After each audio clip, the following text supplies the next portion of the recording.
Blessed love, I am the Honorable Priest Isaac. I am an official priest within the realms of Rastafari of the Ethiopia Africa Black International Congress. I also hold a certification in the craft of archaeoastronomy from Politecnico di Milano in Italy. Our universe and its makeup has always been an intriguing subject for humankind. Astronomy is the study of everything in the universe beyond the Earth's atmosphere.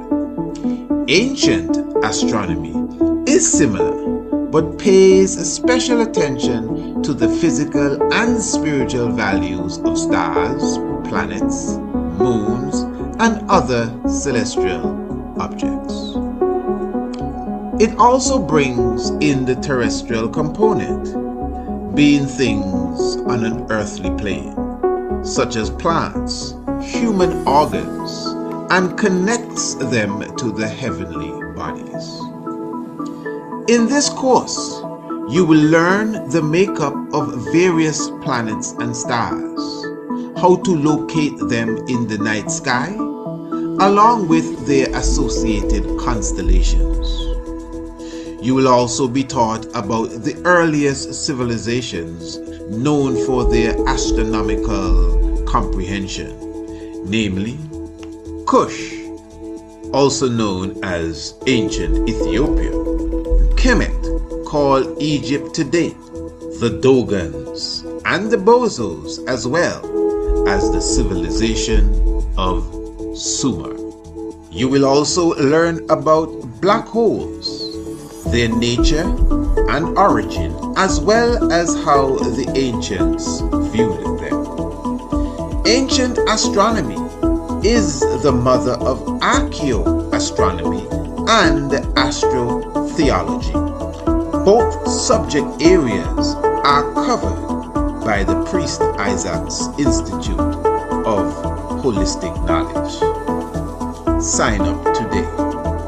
Visit our website, priestisaacinstitute.com, or email us, priestisaacinstitute@gmail.com, for more information.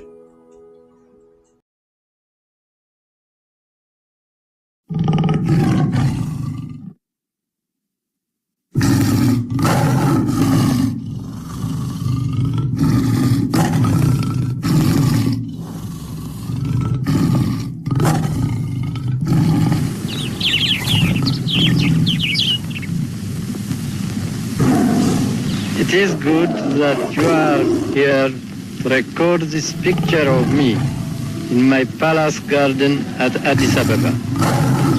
People who see this throughout the world will realize that even in the 20th century, with faith, courage, and a just cause, David will still beat Goliath.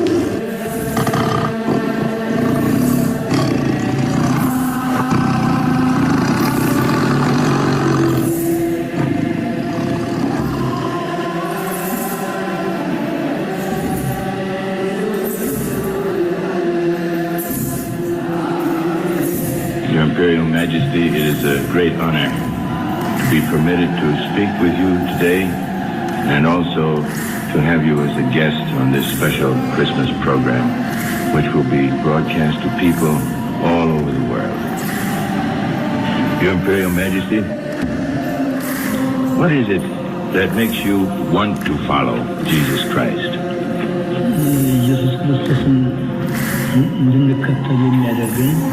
When Jesus Christ was born from Virgin Mary,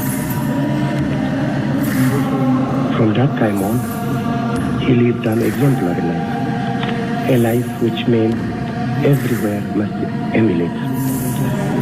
This life and the faith that he has taught us assures us of salvation, assures us also of harmony and good life upon earth.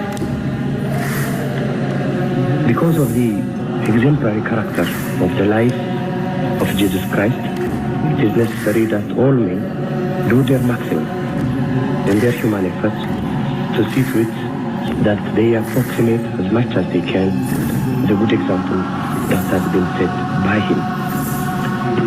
It's quite true that there is no perfection in humanity. From time to time, we make mistakes, we do commit sins, but even as we do that, deep in our hearts as Christians, we know we have a chance of forgiveness from the Almighty. He taught us that all men are equal, regardless of sex, their national origin and tribe. And he also taught us, all who seek him shall find him. To live in this healthy life, a Christian life, is what makes me honor Jesus Christ. Your Imperial Majesty, what advice would you give a person who is considering the claims of Christ, perhaps for the first time?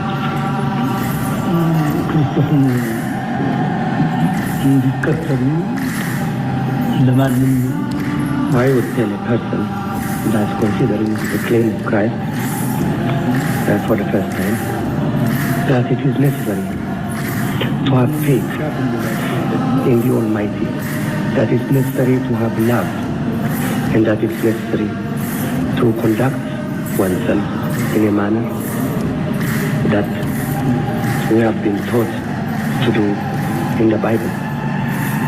I would advise him to read and to study the Bible. I would also advise him to seek secular knowledge. For the more one knows, the more he realizes the need for a prime mover, the need for a creator who's good, and the need for salvation and also for peaceful life upon earth. I'll also tell him to learn and to think for himself the ways he would serve the Lord. In this thought and in this undertaking of his, he will inevitably find the way of serving his fellow men. For his faith would then be manifested by his conduct. If Christians behave in this way, if we dedicate ourselves to this fundamental task, then we will have a peaceful world and will be assured of not transgressing against the will and the commandments of God.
The texture of your hair?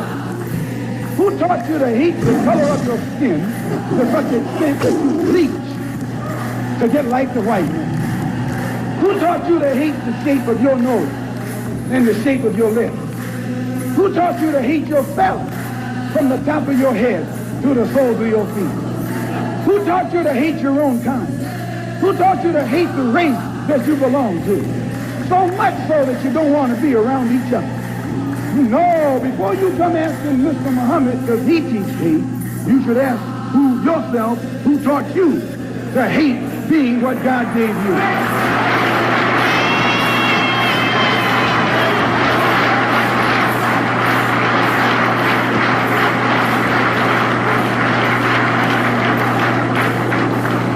We teach you to love the hair that God gave you.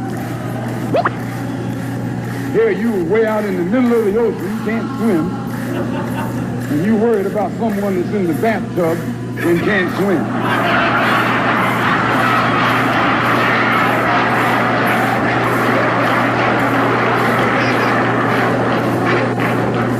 We don't steal, we don't gamble, we don't lie, and we don't cheat.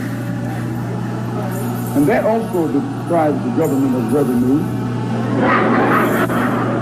because you can't get into a whiskey bottle without getting past the government seal. You can't open a deck of cards without getting past the government seal. There's a white man who makes the whiskey and then puts you in jail for getting drunk.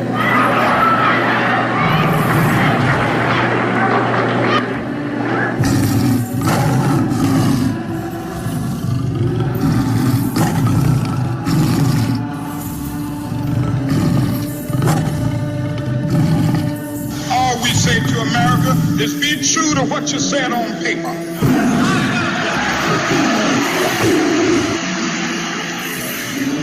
If I lived in China or even Russia or any totalitarian country, maybe I could understand some of these illegal injunctions. Maybe I could understand the denial of certain basic First Amendment privileges because they haven't committed themselves to that over there. But somewhere I read of the freedom of assembly.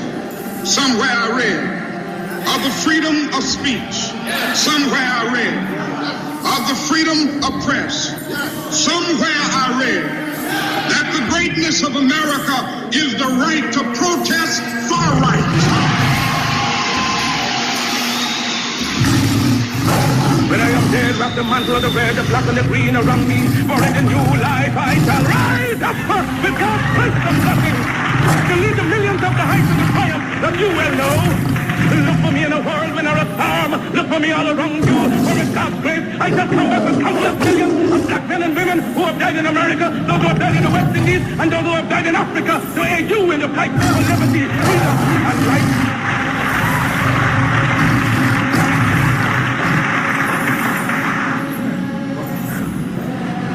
Any leadership that teaches you to depend upon another race is a leadership that will enslave you. Any leadership that teaches you to depend upon another race is a leadership that will enslave you. They gave leadership to our foreparents and that leadership made them slaves. But we have decided to find a leadership of our own to make ourselves free men. Our great scholars have advanced through the colleges, the universities, have thrown away the blessed record. Babylon did it. Assyria did it. France under Napoleon did it. Germany under Prince von Bismarck did it. England under America under George Washington did it. Africa with 400 million black people can do it. If you cannot do it, if you are not prepared to do it, then you will die. You race of cowards. You race of imbeciles. You race of good for nothing. If you cannot do what other men have done, what other nations have done, what other races have done, then you have better die.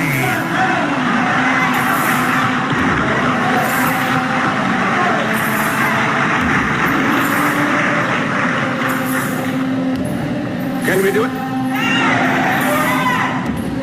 We can do it. We shall do it. We have prayed to God for vision and for leadership. And He has given us our universal vision. A vision that will not limit our possibilities to America. A vision that will not limit our possibilities to the West Indies, but a vision that said there must be a free and redeemed Africa. Christ the crucified, Christ the despised. We appeal to you for help, for succor, for leadership.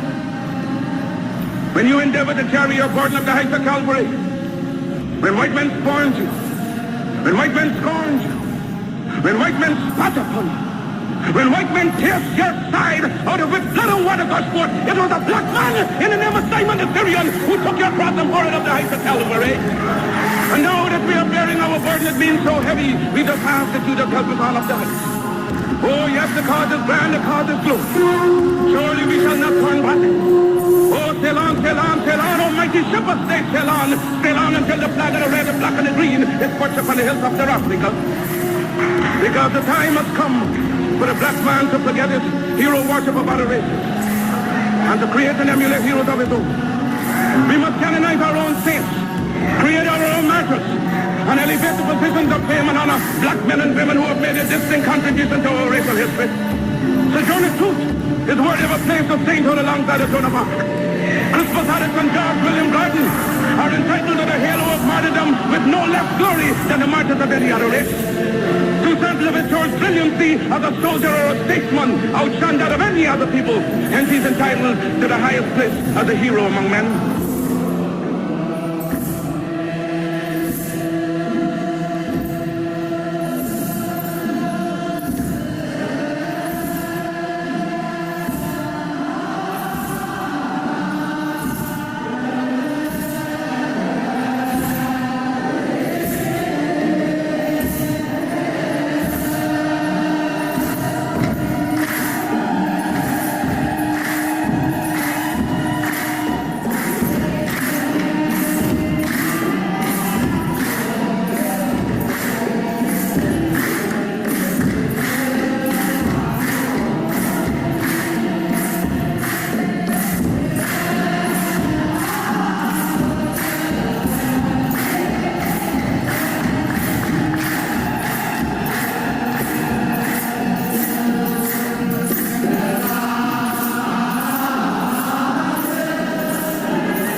Salamta.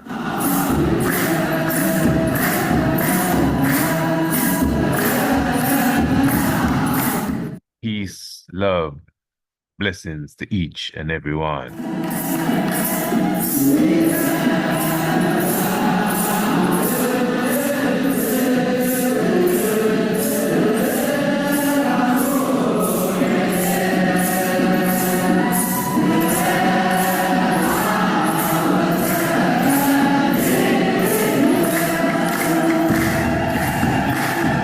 And in obvious joy, we exalt Haile Selassie the First.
Thanks for your presence with us.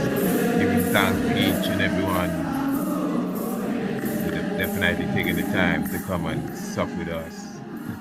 You definitely don't need to guess. It's the Tiger's Nest, Honorable Priest Isaac, here with you.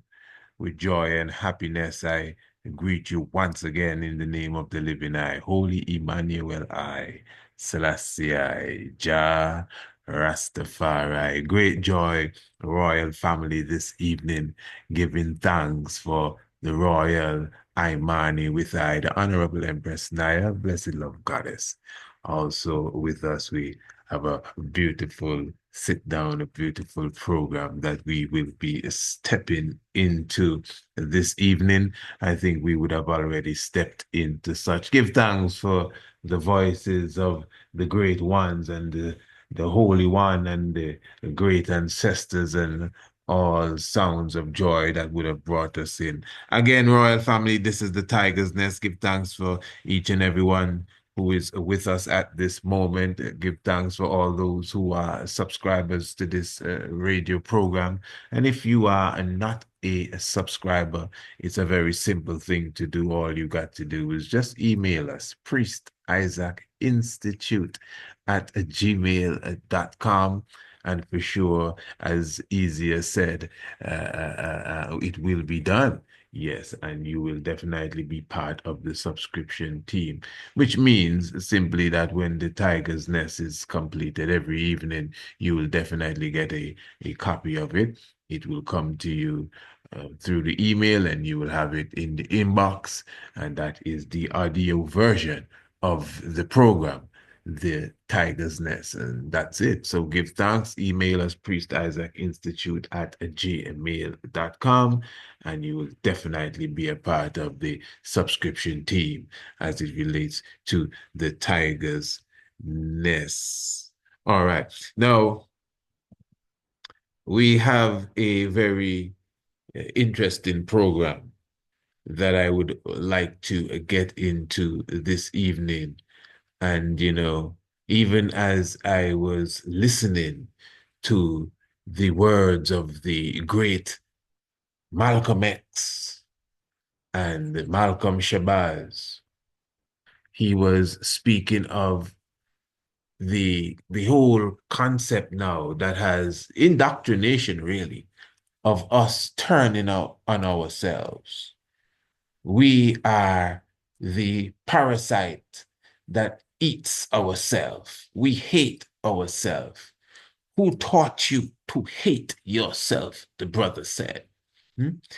Who taught you to to do this to your hair and do that to your complexion and what have you and what have you? Hmm? No, when you want to come to Mr. Muhammad, Mr. Muhammad teaches us to love ourselves.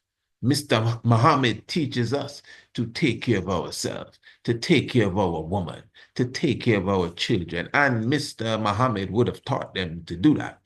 You understand? But he was talking about a beast who in some wise, innovative way and fashion would have taught us to despise our nose, despise our complexion, despise the texture of our hair, despise our voice, despise our shape, all sort of things, despise our culture, despise our God. Somehow the enemy has crept in, and all of a sudden, we want to put away everything that is black.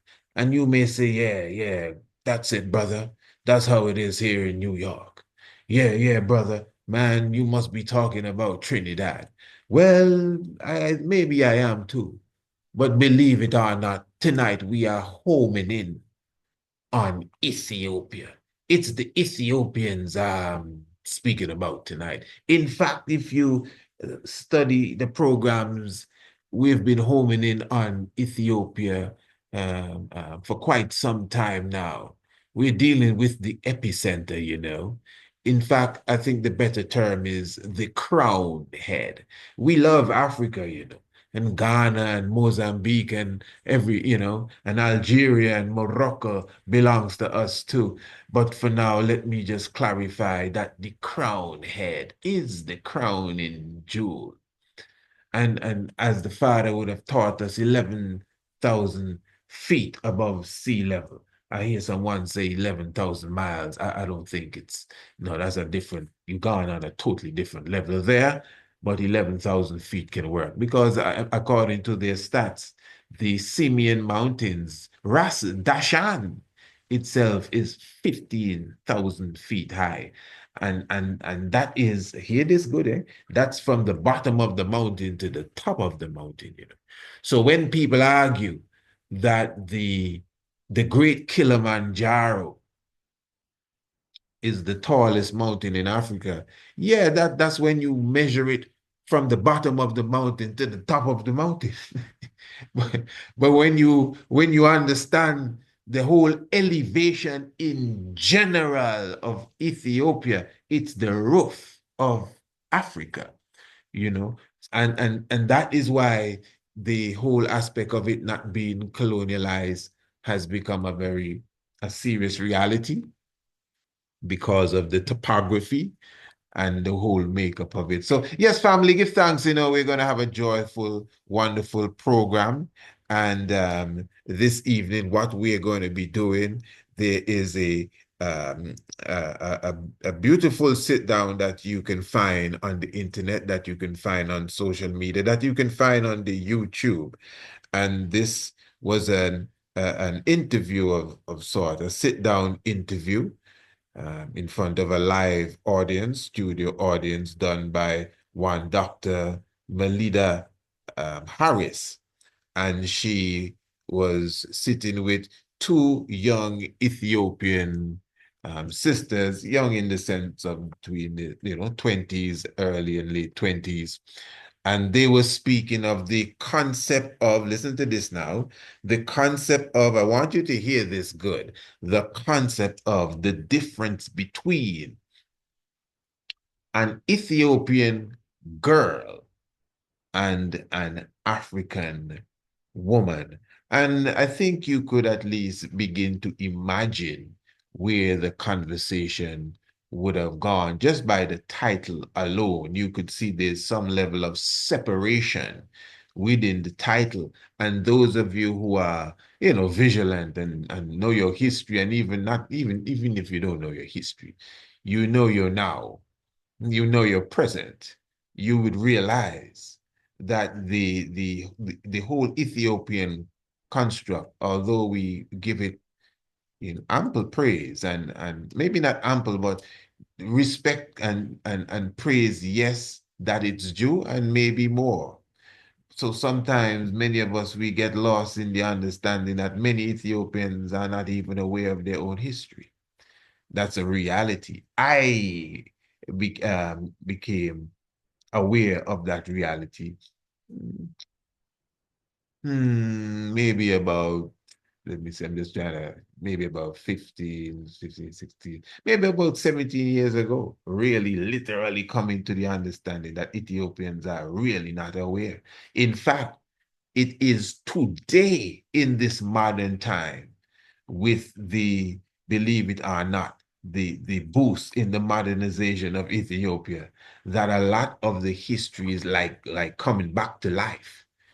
And just because of the work that the Ethiopian government, the present government, is doing, as far as, again, the structure and the infrastructure of Ethiopia. For example, the Battle of Adwa Memorial and the Battle of Adwa Museum, which is just one part of the memorial. You understand? Just the whole inauguration of that alone, and the different conferences that would have already been held there. In fact, the upcoming African Union Summit, African Union CARICOM Summit in September will be held there, I think, for the most part. And so just the whole concept of what the Battle of Adwa is all about, and the defense of Africa's independence from the jaws of the colonialistic dogs. You get it. So a lot of ones were not aware of this. This was locked down. I don't know what's wrong. Maybe that's why they don't like black people to some degree in certain parts of Ethiopia, because Mengistu, you know what I mean? Because you can look at Mengistu and see he's one of them black kind of what you would call regular looking Africans. And you may wonder, where's he going? That's where the program is going tonight. I'm not even carrying it there. I hope you're prepared. This is going to be a beautiful sit down. I'm here with the Honorable Empress. You're going to be hearing a discussion that may surprise many of you. I'm going to carry it on a high theological level.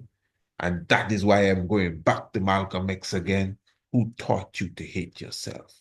In fact, you know what I'm going to do, Empress? I'm not going to even say anymore in the introduction. I'm just going to let the good Dr. Melida Harris, take over the interview. Now, obviously, in all due respect to her platform, and again, it's the 6th Region Global Chamber of Commerce, the 6th Region Global Chamber of Commerce. You can definitely check her YouTube channel, and you can get the full interview, the full discussion, full visual. What you'll be getting here, you will not even be seeing who is speaking to who, but you can get the full dimensions if you check her information. And of course, I would encourage you subscribe and like and do all of that when you reach there. So obviously, I'll be only giving you a small excerpt, or a short excerpt, I should say, but it will be quite interesting. So I hope everyone is comfortable. And again, this is the Tiger's Nest.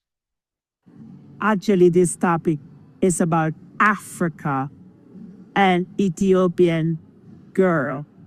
This topic is very interesting to me because I do believe that there is an illusion of what I have discussed with many other young ladies here in Ethiopia. The topic is, do you know who we are?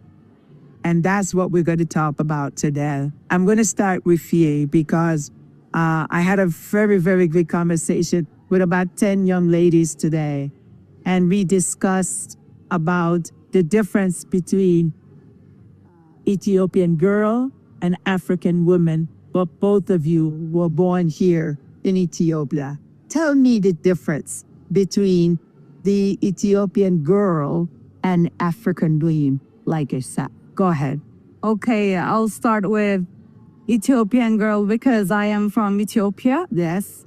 And there are difference more openly speaks throughout our conversations, like the African women are empowered and allowed to do anything they want to do, like better than the Ethiopian standard, yes. But in terms of Ethiopia, I could say that a lot of challenges are happening to women, especially these days, because they couldn't even speak the things they have to speak. Like, I am here, thanks to God. But there are a lot of women that wanted to be here, but couldn't come here because they didn't get access. They didn't have a good family, or because of their husband, or because of their brother, for a lot of problems. And I am here standing for them. Like, most of the time, we are told that we are not active or a participant in any of the things as other world does. Yes. Like, over the women's, because it's the way we are raised. Like, I am speaking in this way because of the way they raised me was like a mannerful ways. And some other girls are not raised that way, so they couldn't even get their voice out. Yeah, like, because that sounds as it's trouble or afraid to speak. And what I learned today is that the Ethiopian girl basically listens a lot to their parents. Yeah, one of the things that I've learned today is the fact that and I want to go into this deeply because I still can't believe what I was hearing today. And that was the fact that they prefer, even though Ethiopian girls are black women, but they don't say that they're black. Yeah, their terminology is Ethiopian girl. You would say that you're black. You will say that you are African. But an Ethiopian girl will say, no. Correct? What's the difference? Still trying to figure out what is the difference between you and an Ethiopian girl. Is it because they're lighter than you? Is it the texture of their hair? What is it? honestly speaking, there's not much different, but There's no difference. That's what I know. It's just like they don't think that there is. They think there's a difference because then parents decided to tell that or were taught also that because you're a little lighter or because you taught by your parents that you are Ethiopian girl. So you need to define that for the audience in the world to let us know the difference between those two. we basically have no difference. It's just about accepting ourselves as an Ethiopian girl and rejecting us. We're just accepting ourselves as a black woman. Just the choice that has been done to accept yourself just as a black or just a Ethiopian girl. It's just because we have this mindset Ethiopia is not a part of Africa. We're different from Africa. But that's the point that we in this now. Yeah, but we're in Africa, Mama Africa. We've been born here into Africa. So isn't Ethiopia Africa? It's Ethiopia Africa. Yes, exactly. So what I am saying, what I've learned today is that in their mindset, Ethiopia is not a, there's a different identity there. If I ask if they're black, what do they say? No. They say no, but we are Ethiopian girl. I mean, how can you say that you are Ethiopian girl that you're born enough? That's the foolish point. That's the point. Yeah. But also the fact that we were not colonized. Because we were not colonialized. Yeah. Because that's that picture that we're different from Africa. So Ethiopian girls are different from African girls.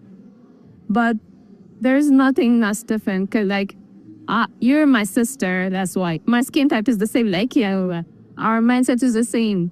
We live under the same sun, the same skies, and so it's just we've been biased to be. We're different from Africa, but we are. Well, they don't want to be black. It's just that, that thing that the bloggers are colonized. The bloggers are not able to do this, but we Ethiopians are able to do this. Yeah. So that's where that's where the problem is. Now, they also told me that their parents have mentioned and instilled in us that they prefer them to be with white people. Okay, before we get to that part of it, in fact, I think we're there already, to be honest. Now, give thanks again for your presence with us. Of course, this is the Tiger's Nest. Give thanks to each and everyone coming in. Of course, all praises to the Black Christ in flesh, the Father and the Mother of creation. Give thanks, from out of everything, out of the blackness of the womb comes all things. Beautiful discussion here for those who are wondering once again. This is Dr. Harris, Dr. Melida Harris, again having a discussion with two Ethiopian sisters. And again, you could view such as well on 6th Region Global Chamber of Commerce. And you could clearly hear, again, as I was saying in the earlier part of the program, that there is a divide in some way and some form. And the divide basically is this.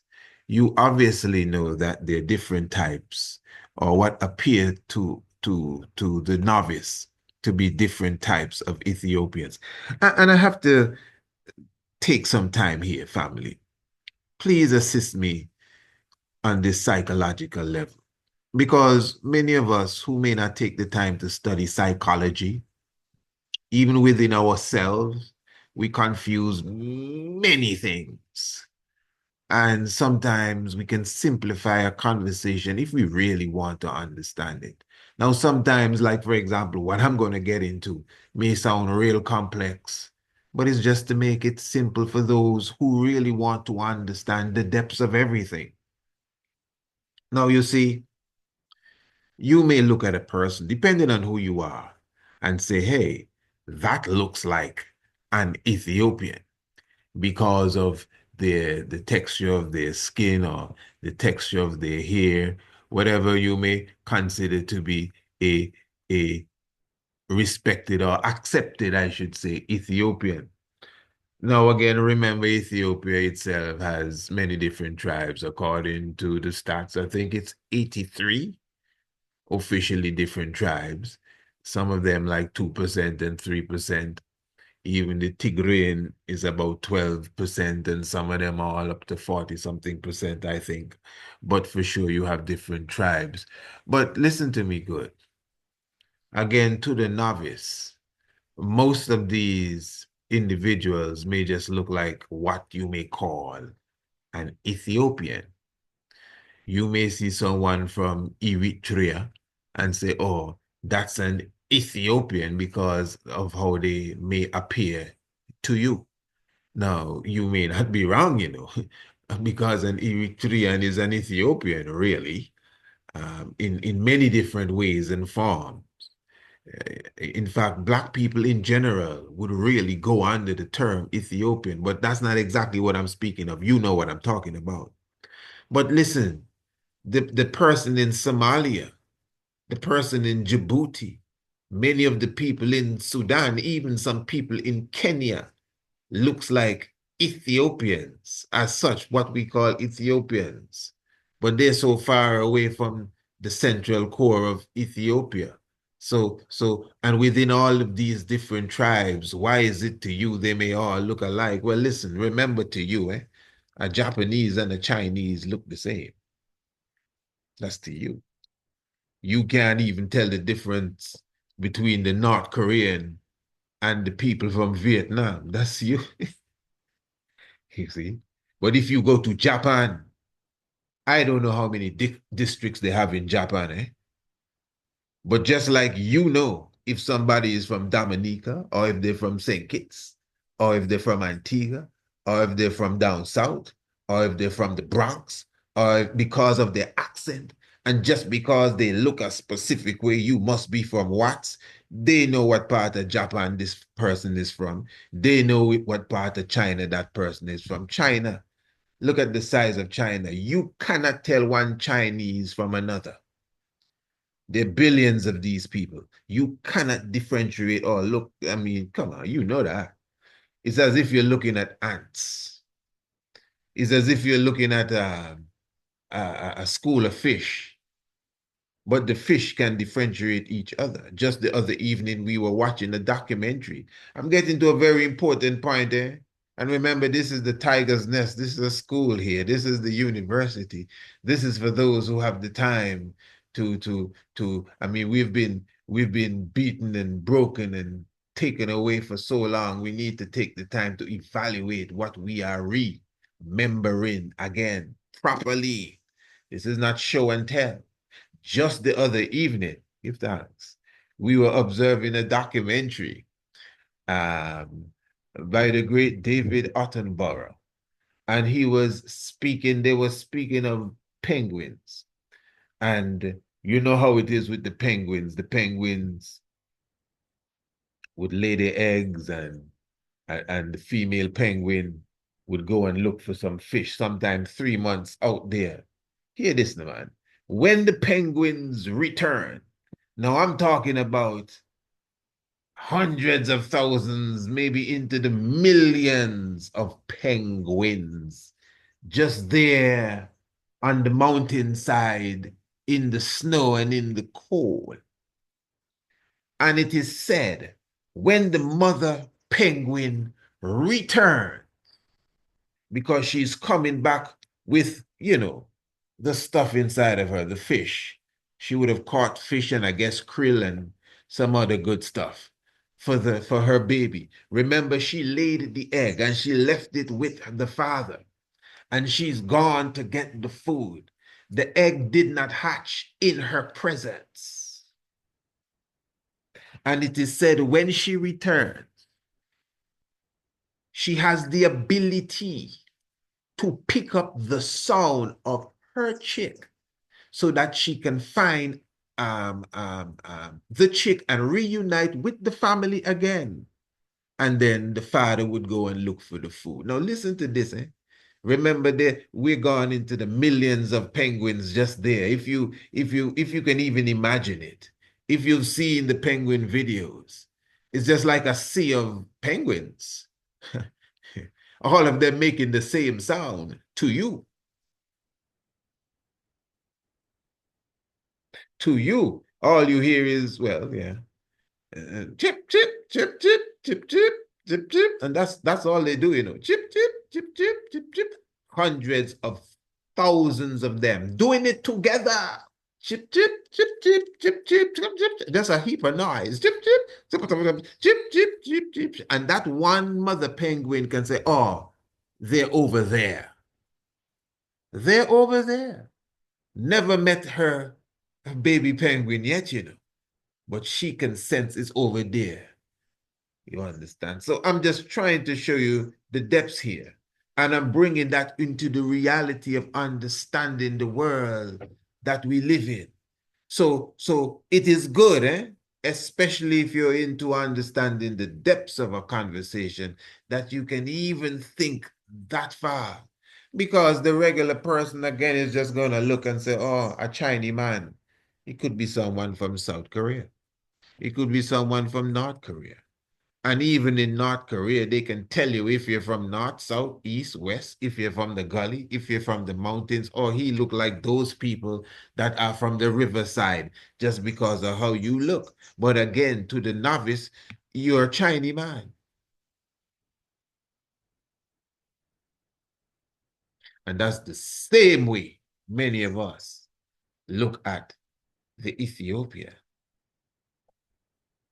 Now, within Ethiopia, obviously, with 80 something tribes, you have many people that would look like your conventional uh, African.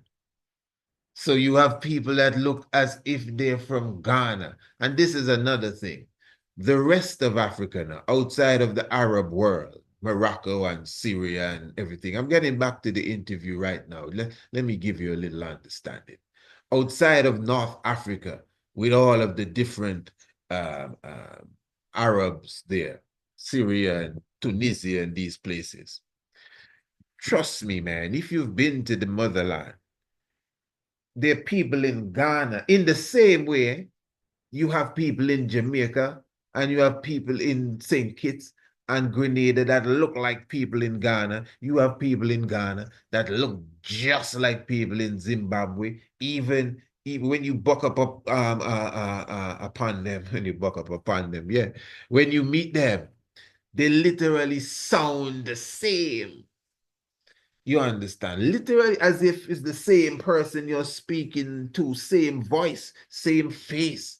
Sometimes they kind of have the same attitude. That's deep, eh? That's deep. So in general, to me, you get the impression that the Africa in general, as large as it is, you find a bit of everything everywhere. I can see that Africa is one and was one. I don't need too much, science and too much understanding to go there. And why I say that, as one sister was saying from Uganda at the last Arts and Cultural Fest in Ethiopia, she was saying that if it's one thing, everywhere the drumming is almost the same. Some drum with their hands, some drum with their stick, some drums talk, some drums sing. We all drum. The drumming is the same. That's exactly how she was putting it. I'm paraphrasing just a bit, but it's very close to what she was saying. So again, that's why to the novice, oh, that's African. The novice will look at it and say, oh, that's African. You may be able to say that's Yoruba. Oh, that's Hausa. Oh, I can hear it. You don't even have to see it and say that's Shona. You understand? So it's very important that we are able to even go deep and dissect, because that's why you have a lot of these issues here. To me, in Ethiopia, why is that? All right. So Mengistu came to power. And although he has some strong ethnic connection even to Haile Selassie's family as well. I don't mean dynastic connection, ethnic connection. Uh, you may be able to look at him and say, well, he looks like a blacker version of the Ethiopians. That's Colonel Mengistu. And remember that everything was blotted out as it relates to the dynasty of Ethiopia and the history of Ethiopia from the people that were coming up at that time. So just like you hear about the Egyptian history, when they say that the queen of Ethiopia, Queen Hatshepsut, her son or her stepson, Tutmos the third, when he came to power, according to them, he just marked out her name and chiseled out her name and her face and all of that. Although I believe It was the enemy that did most of that. But that's the narrative. So in the same way, no one was talking about the emperor. You couldn't even speak too much about the emperor. You're in problems. We don't want to remember that. And that went on for a long time. So you got to keep in mind now, when the next government came in, that's what was his name there? That's Melanès. Uh, uh, uh, it will come to me. Yes, when that government came in, that was a Tigrayan government, strongly back from the Tigrayan Liberation Front. They're not into too much, Haile Selassie thing. That's the next thing all by itself. And at that time, you still had that old Tigrayan show and conflict from Menelik II and Johannes IV. So it was still there. You understand? So at the same time, you had governments that came in after that, and they really were not interested. That's the point, family. So the whole Ethiopian history just kind of got lost. That's just the truth. That's really what happened. Now you have a government that is attending to the ancient artifacts and and paying attention to the ancient foundations. Okay, for example, just the establishment of the Ethiopian Stock Exchange the other day. Although even the government was trying to say it's the first time, history had to just break the bars and exclaim that no. This has been established since the 1960s.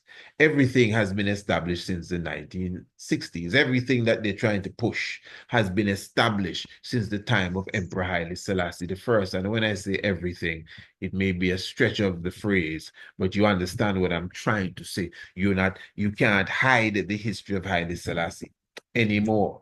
So they would have, for obvious reasons, refurbished the Grand Palace in Ethiopia. And what do you have now?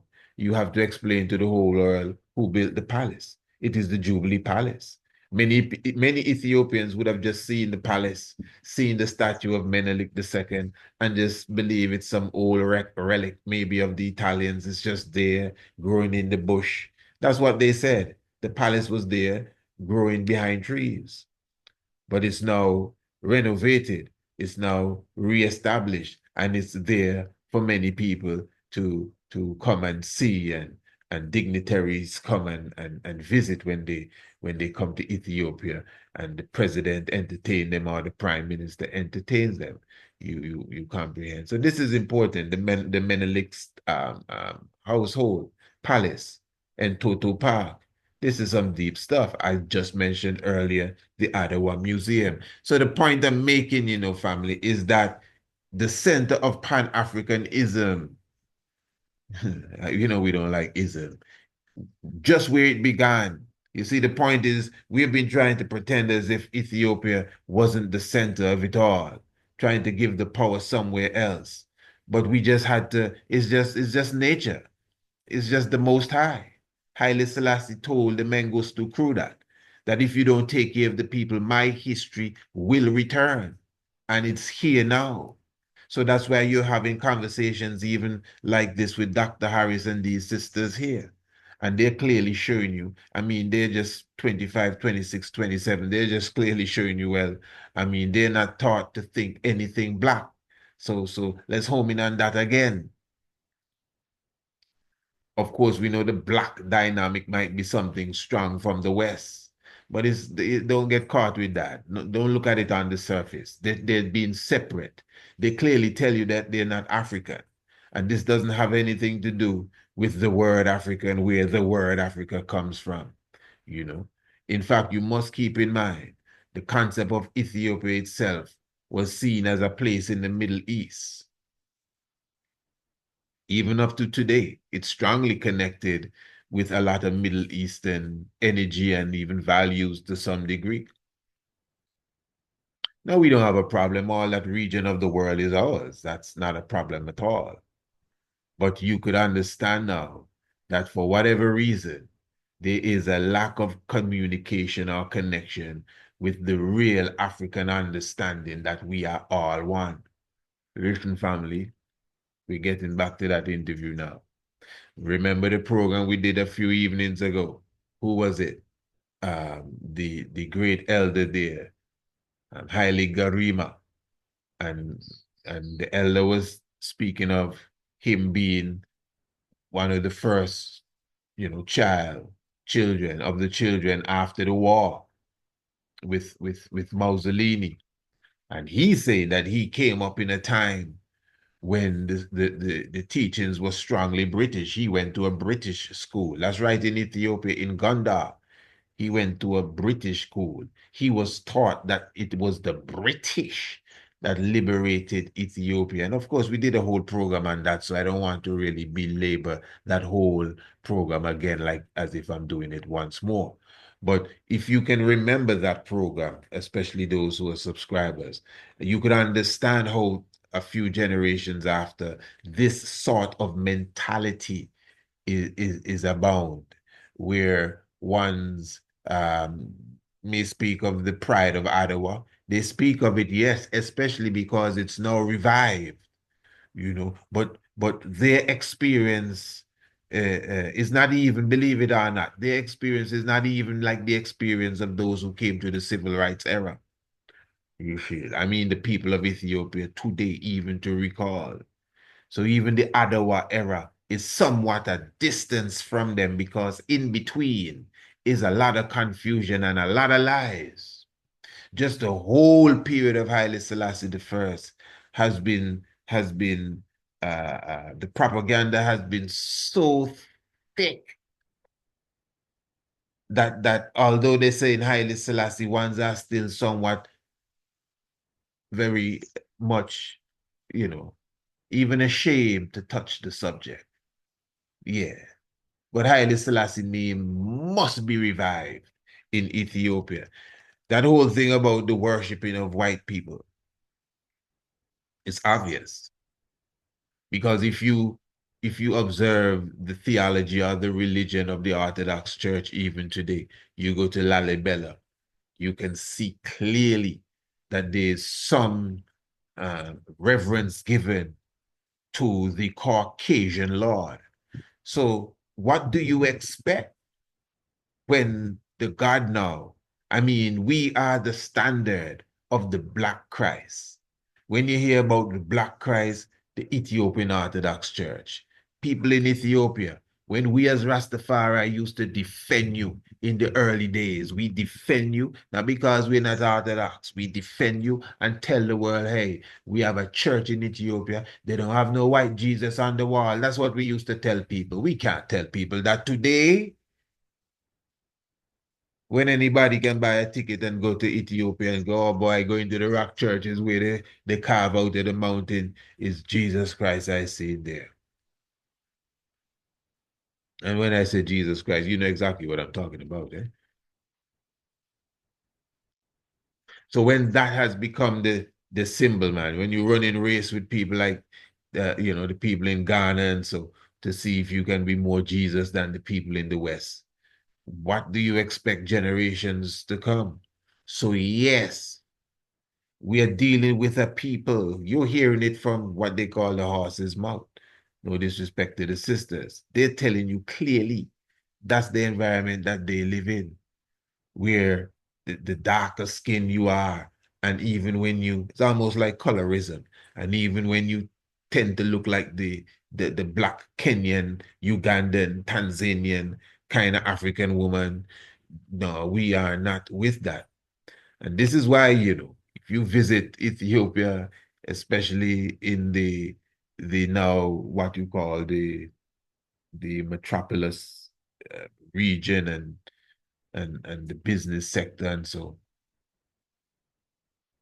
no disrespect, but it's almost like black Barbie dolls you're dealing with again. And many Ethiopians naturally have a different texture of hair, as without a doubt. Many of them literally have almost straight hair.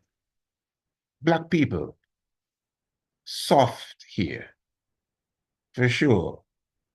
Love your hair, family. Whatever hair you got, your hair, You check it. Love your hair. I ain't dissing nobody's hair.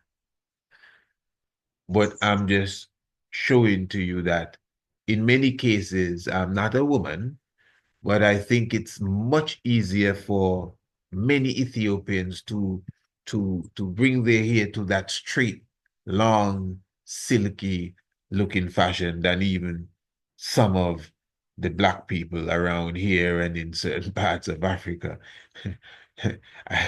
Listen, when I was younger, and they used to comb my hair, the teeth of the comb would break out, man. It's like you're playing the piano. Bing, bing, bing, bing.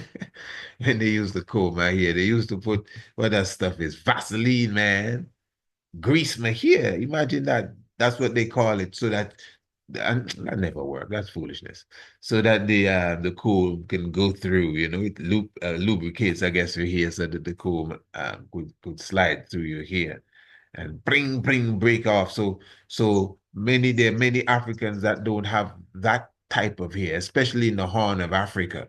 That's not the type of hair they have at all. But yet still, it's you have to take a step to get your hair looking like that. A conscious step too. That's the point I'm making. And again, there's some level of hatred that exists. I don't care what nobody say. From you reading up your lips and all of that stuff, you may not be aware of it. Yes, you may have a strong understanding of history and you may be conscious on other levels. I'm not gonna diss no one, but there's still a level of hatred there. Maybe we all have a bit, but there's still a level of hatred there. And that is what is being discussed here. All right. Very good. Hey, this is the Tiger's Nest, eh? This is what it's all about. Give thanks for your presence with us. Let's go. And with African women or In fact, let me pull this back a bit. That's where the problem is. Now, they also told me that their parents have mentioned and been still in this that they prefer them to be with white people than with African women or African men, because white people is going to elevate that, give them jobs, do all that. But when I asked, have they done that? They said no. Yeah, so they also mentioned that during holiday, when white people come and visit the home, okay, they treat them so well, royally. Let's talk about, wow. I believe it's all about mindsets because people's always have a color difference. But that color difference, when it comes to reality, it doesn't matter. Like, I am here, we have got different colors, but we're still speaking well, right? Yes. But people's mindset, it's like, you're white and I'm black, so that I'm disrespected here, I'm the lower here, I'm down here, but that's not what the reality looks like. And they don't want to believe that the reality is like, it's just the skin color. The main thing is a lot about mindset and what you think. I like that, yes. It's like, it's not, people for most of the time, it's not all about black and white. They usually use classes to disparate people. Yeah. Like, someone is in a higher class and someone is in the lower class. And mine say there's no higher and no lower. It's all about what you speak, what comes out of my mind is what you agree, right? Right. So that's what I believe. There's nothing different, but we all have got that in our minds. And we all have to improve this. Like, it's just the skin color, nothing much. Our brain, I think it surpassed, I think it surpassed the skin color. Because the conversation that I had today was the fact that I want opportunity. And parents are saying, if you want opportunity, do not deal with Nigerians, do not deal with Ghanaians, do not deal with Africa. Yeah. Deal with the white man. He'll take you places. And that's false. So what happens when someone is born from a mother and a father? What's happening is that they make a difference with their children. and this is known here in Ethiopia. If you are this color, and then you have a sibling, a brother or sister lighter than you, what happens? Tell us what happened. What happens is, so you're going to talk about this too, because you know what happens if you're darker and you are considered the darker one in the family. Okay, tell us what happened and listen to this. So our community sadly thinks the lighter person is more beautiful and more charming than the darker one. And then they have more opportunities like criticism, they welcome them more than the darker people. And the point that you mentioned before, I think we as another show, with us Ethiopian people, we love to please white peoples. It's just worshiping white peoples. I think we love to do worship white people. You do. I think, yes, you know, it's not a thing. Yeah, we do. That's a reality, and that's a reality is because if you are telling your children that you prefer whites, that I even heard today that it's almost like don't hang out with darker people. Just go along with the lightest beauty. Yeah, because they are auto cues. They have the use to give. They have something to give to you. It's the white people who wish they don't. Finally, get the dawn. See, this is what I don't understand. What they're saying is not happening. It is the right people are not giving you anything, but you still have that in your mind that they are going to give you some. So what I am saying is, why do you see what's happening, the reality that you're getting nothing from white people, but you're still saying that your whole life is almost depending on white people? You understand? And how you serve white people, how you talk to white people. And you have the kind of put yourself in a position where, you know, they are the master, which in fact, they're not. And the things that they are going to give you, where's it at now? You see what I'm saying? Elaborate more on that. Okay, it's like what people's believe about white people is good, that they give a lot of opportunity. Like we all know that instead of going and visiting to Ghana, Nigeria, and some other places, we'd all like to visit United States or some other American states because white peoples are there, because a lot of opportunity is there. Or we'd like to visit the Chinese because they've got a lot of things drawn and we don't usually see what we have in Africa. Like we don't usually visit Ghana, Nigeria. Why? It's because we believe that they don't have something better than the white ones. We don't prefer ours. In terms of clothing, like I am Ethiopian and I am Habesha, and look, you're wearing your culture and I'm not. This is all about Panama. Yeah, I love Panama, and I love this. I wear it all the time, but it's almost like you're forbidding to wear it. Yeah, it's like you can't wear that clothes and come around in the simple ways. Like they all see you as you've got something programmed or something, so that your culture is gone already. And here I'm speaking English, but my native language is Amharic. Look, this is also. And why you think you're speaking English? Actually, it's for communicating, but somehow it's like, no, but what I'm saying is you're speaking English because you were told to. You were placed that way due to those colonializers, but you can't speak your own language. We are living in our own country and we should learn the American history because you have to be the American history. Come on. Talk to me. Yeah. They teach you American history. Yeah. Do they teach you the African history? They teach us literature. Why? Like America's in one subject turns and we all learn English subject. So how could we be good in America? Like I can't even write good in America because what we raised, what our school taught us is like that. And even though we're not colonized, we're still colonized in different ways. Now, let our pop water begins. The food will eat. Richie, Yes, this is like a modern type of colonization. Like the traditional was in terms of war and in terms of cult or something. But this one is a modern colonization. Everything we do is like colonized. Yes. The food we eat, the way we speak, the way we dress, everything. That's so correct. Yeah. I would love to say that it's some modern colonization that they do with us. But they peaceful colonization, right?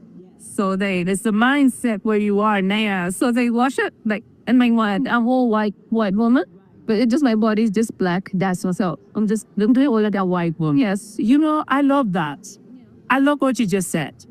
I think like a white woman. Act like a white woman. But I am a black woman. My bolo.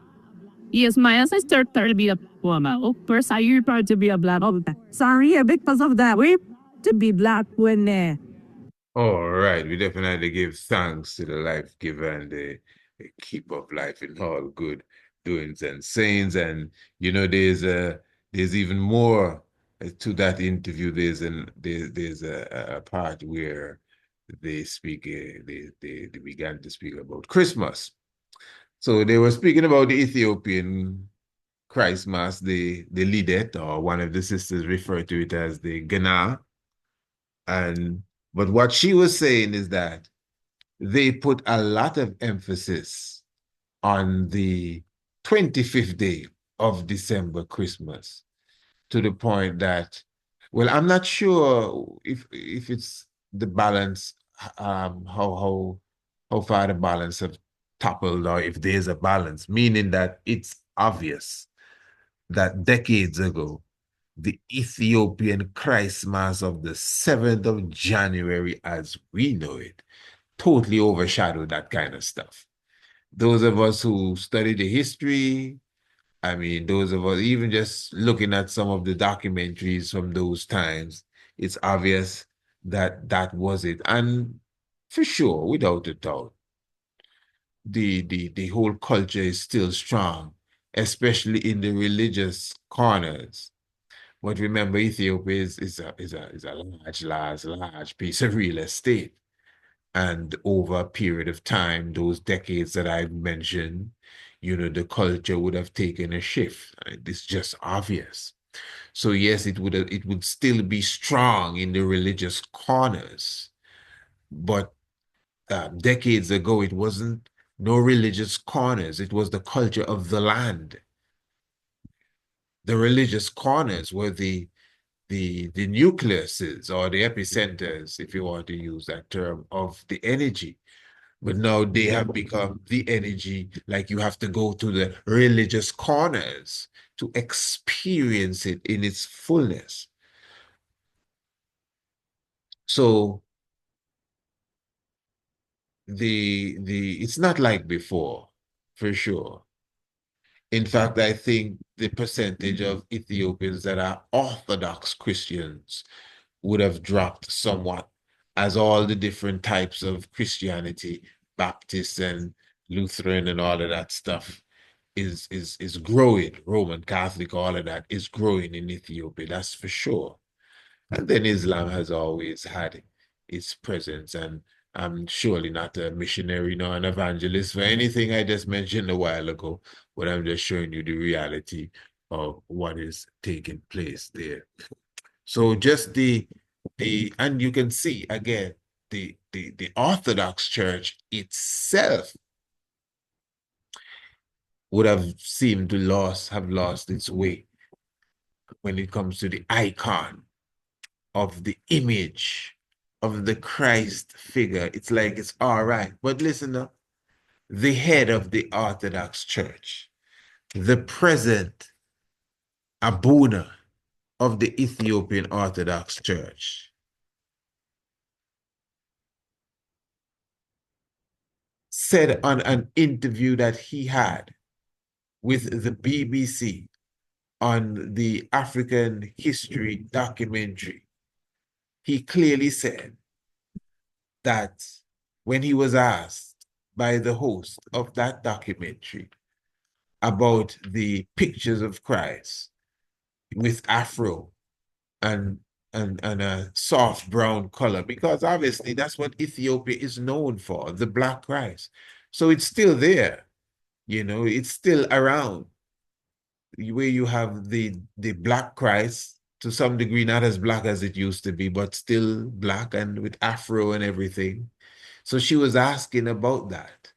And he was saying, well, to him, it's not necessary. This is what the Archbishop, the Abuna of the Orthodox Church, said to the BBC, that it is not necessary for us to be playing, and I'm paraphrasing here, with the features of Christ, because he is an Israelite, he is Jewish, and they are white people. That's what he said. It's on the documentary. They are white people.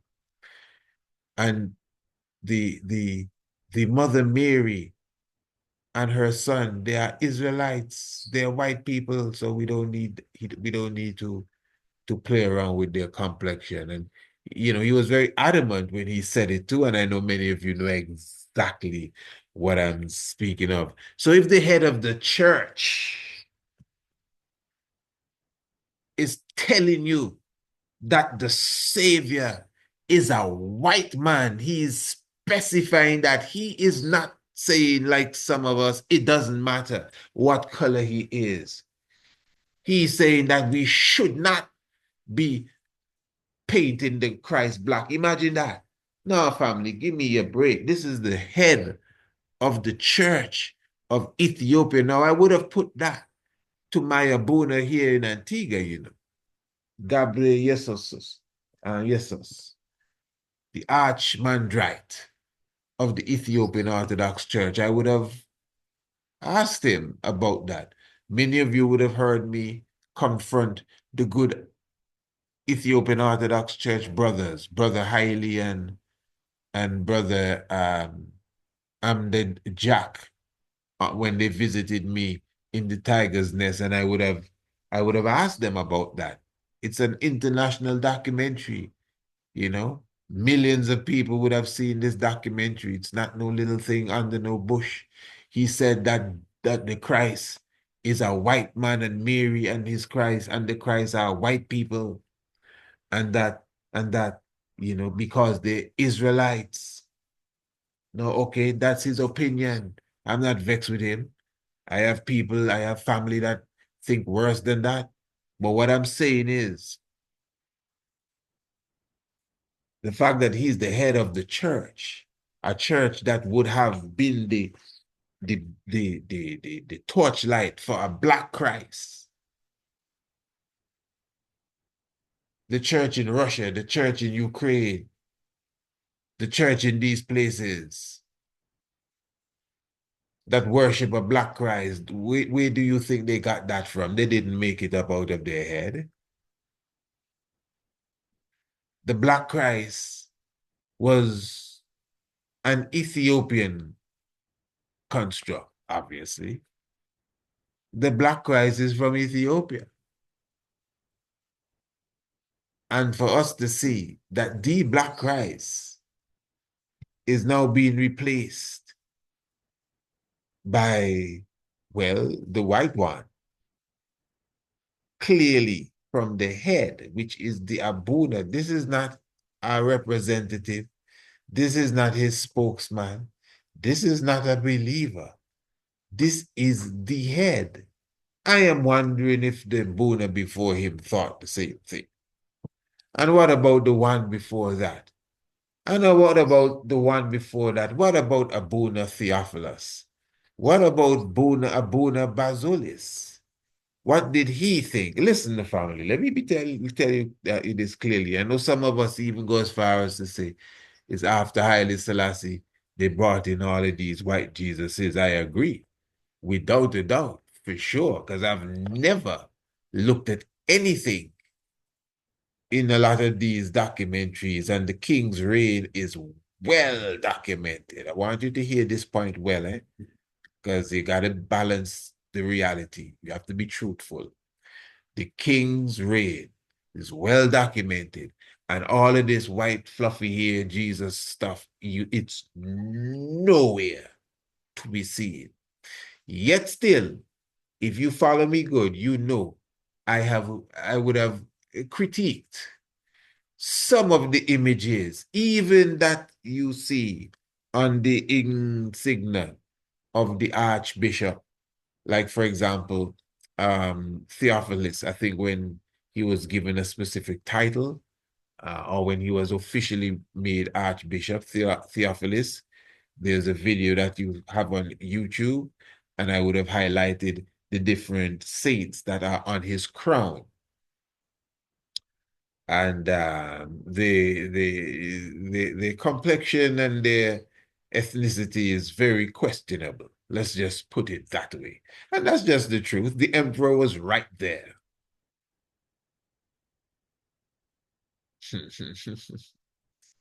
When the bishop put the crown on Theophilus' head, he came to the emperor, and I think he kissed the emperor's hand, and the emperor put the sachet over him.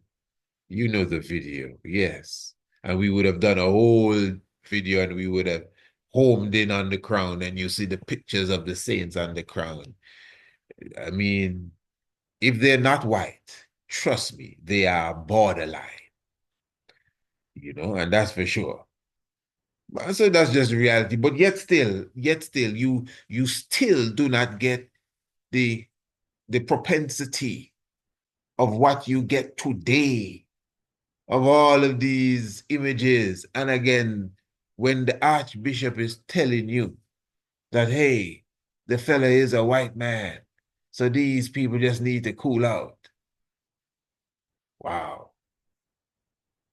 Well, you can you can take it from there. And again, there you have the generations of not just the sisters, but Ethiopians in general who are still very far from their culture. We are the ones that have to teach these people their culture. They can't try nothing and be pretending like, well, we were born here, you can't come from outside. Yes, we can. Yes, we can. We are Rastafari. You hear who we are? We are the ones that has been preserving your culture from the day that you overthrew the monarchy. We've been keeping that safe like the Ark of the Covenant, so that generations down the line, when you are lost and know not where you're from like today, we can come and spill the beans for you. So we can tell you about the Battle of Adawan, give you the great understanding. For sure, the Emperor Haile Selassie, his moment in exile. And this is why we did the program the other evening, to highlight to the Ethiopians the importance of them recognizing the glory of the Emperor Haile Selassie I. And when I say the glory of the Emperor Haile Selassie I, I'm speaking of how he would have stood against the Italians. This is very important. This has been lost from history. The understanding, even though history is now speaking of it, the understanding is very much lost. And that is why I said the other evening, it was not a critique of the esteemed elder, Brother Haile Garima, at all. It was not a critique. I am just being watchful for the upcoming documentary to see exactly what part Haile Selassie I will be playing in it, as the documentary is dealing directly with the Italian War, the Second Italian War, which really is the beginning of World War II, which I'm so happy that that was highlighted in his narrative as well. This is very important, royal family. If we can celebrate Adawa with such glee, because Menelik conquered Italy and stopped colonialism, well, let's not forget the rematch. The rematch is very important. Because if we lost the rematch, we wouldn't have been the champion anymore. We wouldn't have been the undefeated, because we would have lost the rematch. We won the rematch. So who won the rematch? King Selassie, Jah Rastafari. Yes, royal family. So we're definitely here to the rescue. I don't know how many of you have seen, how many of you watch Mighty Mouse? It's Mighty Mouse, or Yeah, Mighty Mouse, da-na-na-na, here I come to save the day. Yeah, well, that's what it's all about, royal family. And we definitely will be making sure that we bring the true Ethiopian history to the Ethiopian curriculum. We give thanks for your presence with us, give thanks to the life giver and the keeper of life. And of course, you know, if you know your Bible and you do not know your history, the knowledge of your Bible will become a mystery. Yeah. I will see you in the next program. Come on. And of course, if you're not a subscriber, just subscribe. Email us, Priest Isaac Institute at gmail.com. So you'll never miss another episode of the Tiger's Nest again. Yeah. Give thanks. And bless up all the Ethiopians in the house. Yeah.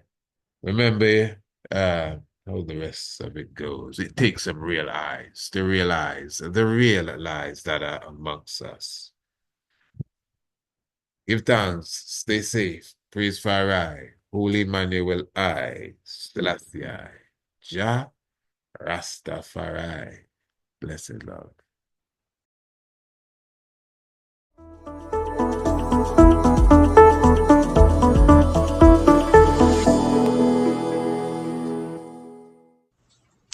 Blessed love, I am the Honorable Priest Isaac.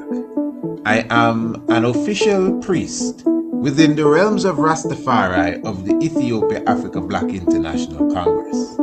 I also hold a certification in the craft of archaeoastronomy from Politecnico de Milano in Italy. Our universe and its makeup has always been an intriguing subject for humankind. Astronomy is the study of everything in the universe beyond the Earth's atmosphere.